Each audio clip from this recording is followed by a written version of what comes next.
میں نے بعض مسجدوں میں دیکھا ہے مقتدی امام پر اعتراض کر رہے ہوتے ہیں۔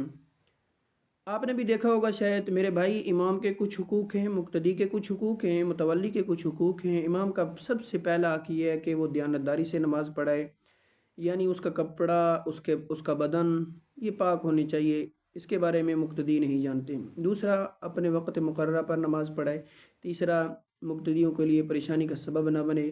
چوتھا، مقتدیوں کو دیکھ کے نماز پڑھائے۔ بعض بیمار ہوتے ہیں، بعض عمر کے لحاظ سے بڑے ہوتے ہیں، زیادہ لمبی نماز نہ پڑھائے اور جلدی جلدی بھی نماز نہ پڑھائے۔ اور ایک حق اور بھی ہے امام کا کہ جو مقتدی زیادہ تر نماز میں شامل ہوتا ہے، اس کو تکبیر اولیٰ کی فکر ہوتی ہے، تو ان مقتدیوں کا امام خیال رکھے۔ مقتدیوں کے حقوق یہ ہیں، چاہے مقتدی ہر نماز میں شامل ہوتا ہو تکبیر اولیٰ کے ساتھ، وہ امام کے اوپر اعتراض نہ کرے۔ چاہے امام جلدی نماز پڑھائے، امام دیر سے نماز پڑھائے، پھر بھی مقتدی اعتراض نہیں کر سکتا۔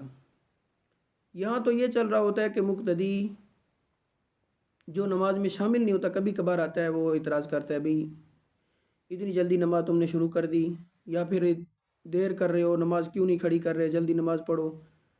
تو یہ مقتدیوں کا حق ہے کہ امام پر اعتراض نہ کریں۔